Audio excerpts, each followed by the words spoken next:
Hello hi आदाब और सत श्री अकाल और एक बार फिर से आ गया हूं मैं आप लोगों के बीच आपका अमराज RJ हमनम 90.4 megahertz community radio Gyanvani यानी कि ज्ञान की वाणी पर आज लेकर आया हूं आप लोगों के बीच में करंट पल्स रेडियो यानी कि सीपीआर और आप लोगों से कहने good morning my DY family. आज दो बहुत खास न्यूज खबरें आप लोगों के पास लेकर आया हूं। ये खबरें मेरे पास आती है बीबीसी हिंदी के माध्यम से, हम उनको थैंक यू कहते हैं और उनका शुक्रिया अदा करते हैं। और आज जुबैर अहमद का एक आर्टिकल है जो मैं आप लोगों के पास लेकर आया हूं और वो पढ़कर आपको बताता हूं। नरेंद्र मोदी से ब्रांड मोदी तक। 22 जनवरी को जब प्रधानमंत्री श्री नरेंद्र मोदी जी ने मंत्रोच्चार की गूंज के बीच श्री राम मंदिर में प्राण प्रतिष्ठा की थी तो बिल्कुल साफ था कि वो अपनी हिंदू हृदय सम्राट की छवि पर पूरी तरह से खरे उतरे हैं। भारत में बहुत से लोग ये मानते हैं कि उन्होंने अपनी ये छवि बहुत सोच समझकर गढ़ी है। ये एक बड़ा नैरेटिव का हिस्सा है। इनका मकसद आबादी के उस बड़े तबके से जुड़ाव बनाना है जो उनके हिंदू राष्ट्रवाद को बहुत पसंद करती है। टीवी पर लाइव दिखाए गए इस धार्मिक समारोह को उनके आलोचकों और विपक्षी दलों ने हिंदू मतदाताओं को रिझाने की कोशिश कहा था। बहुत जल्दी भारत के 90 करोड़ मतदाता आम चुनावों में हिस्सा लेंगे जिसे दुनिया का सबसे बड़ा लोकतांत्रिक आयोजन कहा जाता है। नरेंद्र मोदी जी ने बीजेपी को पिछले 2 चुनावों में जीत दिलाई थी और उन्हें पार्टी के सबसे बड़े चेहरे के तौर पर पेश किया जाता है। आखिर क्या वजह है कि मोदी जी इतने लोकप्रिय और कामयाब हैं जबकि उनकी राजनीति को कई लोग धार्मिक आधार पर ध्रुवीकरण को बढ़ावा देने वाला मानते हैं। प्रधानमंत्री नरेंद्र मोदी जी के समर्थक ये मानते हैं कि उनकी जिंदगी का सबसे गर्व भरा लम्हा वो था जब पिछले साल जून में उन्हें व्हाइट हाउस में सम्मानित किया गया। अमेरिकी संसद के संयुक्त सदन में उनके भाषण के दौरान बार बार तालियां बजती रहीं। ये सम्मान उनके लिए निश्चित रूप से एक निजी जीत जैसा था क्योंकि एक वक्त पर मानवाधिकारों के उल्लंघन के आरोप में इसी अमेरिका ने उनके प्रवेश पर ही रोक लगा दी थी। मोदी जी के समर्थकों ने देखा कि अमेरिका में मोदी जी की शान में कसीदे पढ़े गए। उनका जोरदार स्वागत दुनिया ने दिखा दिया और कभी बहिष्कृत रहे मोदी जी को पश्चिमी देश अब सलाम कर रहे हैं। मोदी पर चर्चित किताब मोदी इज इंडिया लिख चुके फ्रांस के प्रोफेसर क्रिस्टोफ जेफरलो कहते हैं कि पश्चिमी देशों में प्रधानमंत्री मोदी जी को लेकर मिली जुली राय है। प्रधानमंत्री नरेंद्र मोदी जी अलग अलग लोगों के लिए अलग अलग मायने रखते हैं और कुछ लोगों के लिए वो भारत के सबसे प्रभावशाली पीएम हैं और वहीं कुछ लोगों की नज़र में वो एक निरंकुश नेता है। ऐसा मानने वाले लोगों की तादाद काफ़ी बड़ी है कि उनके नेतृत्व में दुनिया में भारत की हैसियत बहुत बढ़ी है। लेकिन मोदी जी के आलोचक कहते हैं कि उनकी सरकार ने विरोध की आवाज़ों को दबाकर और मीडिया की स्वतंत्रता पर लगाम लगाकर भारत में लोकतंत्र को बहुत कमज़ोर कर दिया। मोदी जी के आलोचक कहते हैं कि हिंदुत्व और उग्र राष्ट्रवाद पर उनका जोर देना भारत की विविधता भरी संस्कृति के अनुरूप नहीं है। बहुत से लोग ये मानते हैं कि मोदी जी खुद को एक ऐसे टेक्नोक्रेट की तरह पेश करते हैं जिनके कामकाज का तरीका कारोबार, पूंजी निवेश और विकास को बढ़ावा देने वाला है। वैसे पश्चिमी देशों में भारत के बढ़ते दबदबे की बड़ी वजह भारत का विशाल बाजार होना भी है। अब विरोधी हो या समर्थक, मोदी दोनों के बीच उग्र भावना जगाते हैं। उनका संयत और संतुलित विश्लेषण शायद ही कभी देखने को मिलता है। नरेंद्र मोदी जी करीब 10 सालों से सत्ता में हैं और कहा जाता है कि उन्होंने दूसरे नेताओं के लिए कहीं कोई गुंजाइश नहीं छोड़ी है। वो सब जगह नजर आ जाते हैं। वो सोशल मीडिया के हर प्रमुख प्लेटफॉर्म पर हैं। वो सरकार के हर मंत्रालय की वेबसाइट के पहले पेज पर हैं। वो रेडियो पर सुनाई देते हैं, टीवी पर भी छाए रहते हैं। हर जगह होर्डिंग और कटआउट में वही दिखते हैं। अगर आप उनके साथ अपनी तस्वीरें चाहते हैं तो बहुत से रेलवे स्टेशनों पर सेल्फी पॉइंट मौजूद हैं। साइट और ऐप भी हैं। शहर के चौराहों, हवाई अड्डों, पेट्रोल पंपों, सरकारी संस्थान और रेलवे के प्लेटफॉर्म तक हर जगह उनकी मुस्कुराती हुई तस्वीरें नजर आती हैं। चप्पे चप्पे पर ऐसी मौजूदगी उनसे पहले किसी और पीएम की कभी नहीं रही है। दिसंबर महीने में उन्होंने अपनी पार्टी को 3 राज्यों के विधानसभा चुनावों में जीत दिलाई और वो अगले कुछ महीनों में होने वाले आम चुनावों की तैयारियों में जुट गए हैं। उनके विरोधी मोटे तौर पर बिखरे हुए हैं और कई बार आपस में ही भिड़ते नजर आते हैं। पिछले साल जुलाई में मुख्य विपक्षी दल कांग्रेस और कई क्षेत्रीय दलों ने आपस में मिलकर विपक्ष की लगभग 2 दर्जन पार्टियों का एक गठबंधन बनाया है ताकि सब मिलकर उन्हें चुनौती दे सकें। इस गठबंधन ने अपना नाम इंडिया रखा यानी कि Indian national development inclusive alliance. BJP के लिए वे स्टार प्रचारक हैं और उन्हें अकेले ही काफ़ी माना जाता है। 73 वर्ष के प्रधानमंत्री श्री नरेंद्र मोदी जी का सोशल मीडिया पर ऐसा दबदबा है कि उनका कोई विरोधी उनकी बराबरी नहीं कर सकता। अमेरिका के जाने माने रिसर्च संस्थान प्यू रिसर्च सेंटर के अगस्त 2023 में किए गए सर्वे के मुताबिक भारत में हर 10 में से लगभग 8 लोग प्रधानमंत्री नरेंद्र मोदी जी के बारे में सकारात्मक राय रखते हैं। इनमें से वो 55% लोग भी शामिल हैं जो उन्हें सबसे अच्छा या फिर बहुत अच्छा मानते हैं। अमेरिका के राष्ट्रपति जो बाइडेन ने उनका एक नायक की तरह स्वागत किया था। इससे पहले डोनाल्ड ट्रंप की गर्मजोशी भी लोगों ने देखी है, लेकिन मोदी को लेकर किए गए प्यू रिसर्च के सर्वे में अमेरिका के 37% लोगों की राय उनके बारे में अच्छी नहीं है, जबकि 21% लोग यानी कि 21% उनके बारे में सकारात्मक सोच रखते हैं। वहीं इस सर्वे में शामिल 42% लोगों ने उनके बारे में कोई भी राय नहीं दी है। और अब सिलसिले को और आगे बढ़ाता हूँ, आप लोगों को कुछ और बातें भी बताता हूँ। तो सवाल ये है कि भारत में मोदी जी की लोकप्रियता क्या अगली चुनावी जीत में तब्दील होगी? मोदी के समर्थकों को कोई शक ही नहीं है कि वो अगला चुनाव भारी बहुमत से जीतने जा रहे हैं, लेकिन प्रोफेसर क्रिस्टोफ जेफर्लो इस आत्मविश्वास को लेकर आगाह करते हैं। वो कहते हैं कि कोई भी लोकप्रिय नेता अजेय नहीं है और तर्क देते हैं। ब्राजील में बोल्सोनारो चुनाव हार गए, ट्रंप चुनाव हार गए। अगर गरीबी बढ़ती है, असमानता में इजाफा होता है, तब लोग शायद ये सोचने को मजबूर हो जाते हैं कि उन्हें सरकार बदलने की ज़रूरत है।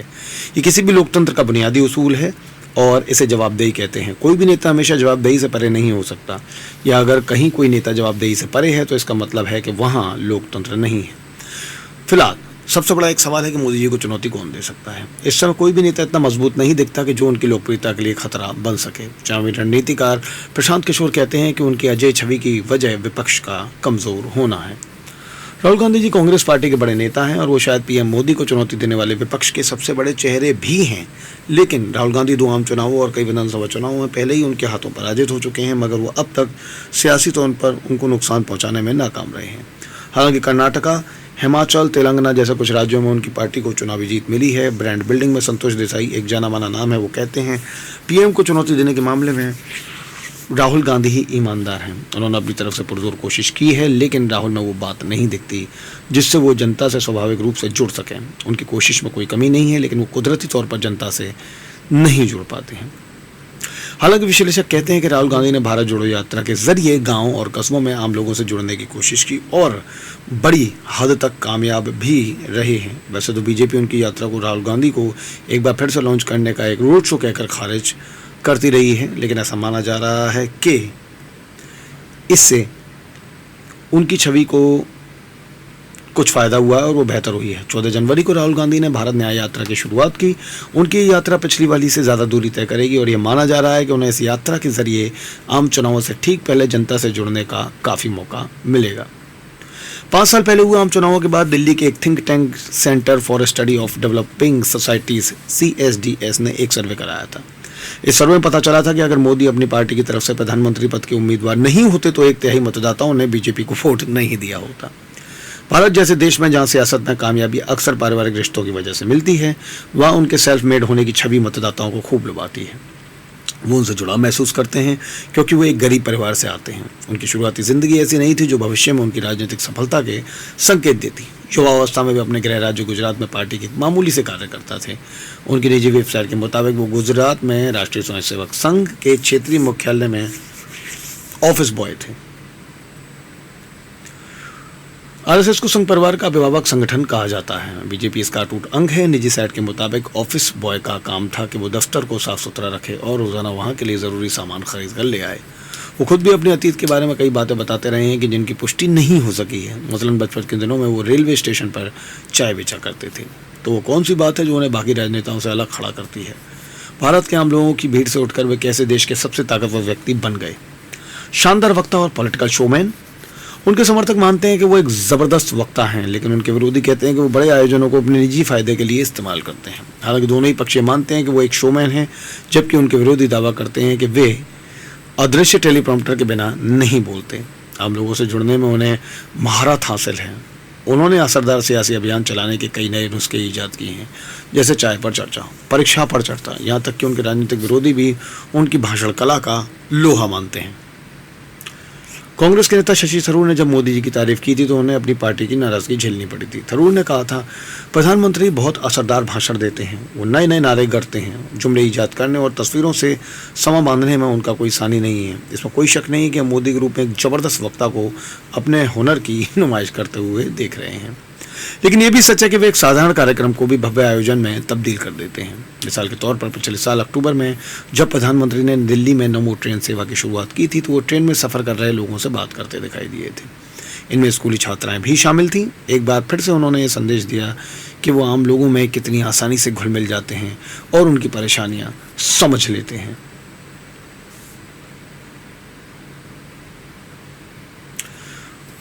संतोष देसाई के मुताबिक वो किसी भी कार्यक्रम का राजनीतिक फायदा उठाने में माहिर हैं। वो कहते हैं कि G20 के शिखर सम्मेलन को ही लीजिए, सदस्य देशों को बारी बारी से इसकी अध्यक्षता करने और शिखर सम्मेलन की मेज़बानी का मौका मिलता है। शिखर सम्मेलन की मेज़बानी को किसी भी तरह से उपलब्धि नहीं कहा जा सकता। 12 से पहले इंडोनेशिया में G20 शिखर सम्मेलन हुआ था और भारत के बाद ये मौका ब्राज़ील को मिलेगा, लेकिन उन्होंने शिखर सम्मेलन को एक मेगा इवेंट में तब्दील कर दिया। विपक्ष का कहना है कि सरकार ने G20 शिखर सम्मेलन को प्रधानमंत्री की निजी सफलता के तौर पर प्रचारित किया, जबकि सच्चाई तो ये है कि भारत को G20 का अध्यक्ष बनना ही था, फिर चाहे देश का प्रधानमंत्री कोई और ही क्यों ना होता। विपक्ष के नेताओं ने G20 जैसे गंभीर शिखर सम्मेलन से सियासी फायदा उठाने की कोशिश के लिए मोदी जी की आलोचना भी की थी। कांग्रेस के नेता जयराम रमेश ने आरोप लगाया था कि उन्होंने भारत के G20 का अध्यक्ष बनने और शिखर सम्मेलन की मेज़बानी को एक हाई वोल्टेज ड्रामे में तब्दील कर दिया।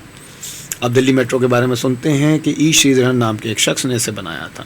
अगर दिल्ली मेट्रो का निर्माण आज होता तो हम कभी नहीं जान पाते कि ये शख्स कौन था, हमें यही बताया जाता कि मेट्रो मोदी जी ने बनवाई है।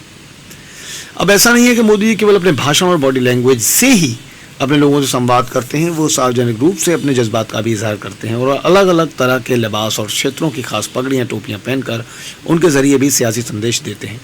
बहुत सहजता से जनसभाओं में भावुक हो जाते हैं, रोने से वह आम लोगों की नज़र में एक साधारण इंसान बन जाते हैं, मगर इससे उनकी एक ताकतवर नेता होने की इमेज कमज़ोर नहीं होती। उनकी ऐसी भावुकता मतदाताओं को प्रभावित करने में बहुत कारगर साबित हुई है। कभी वो किसी हिंदू साधु की तरह केसरिया चोगा पहने हुए होते हैं और कभी मौके के मुताबिक सैनिक पोशाक में भी नजर आते हैं। उनके आलोचक भी ये भी मानते हैं कि एक साधारण कार्यकर्ता से वैश्विक राजनेता बनने का उनका सियासी सफ़र एक असाधारण उपलब्धि है, लेकिन ये सब कुछ यूं ही नहीं हो गया है। दोबारा से आप लोगों के पास ज़रूर आऊँगा कुछ और खबरें लेकर। तब तक के लिए बने रहिए मेरे साथ 90.4 मेगाहर्ट्ज़ कम्युनिटी रेडियो ज्ञानवाणी पर। Thank you so much.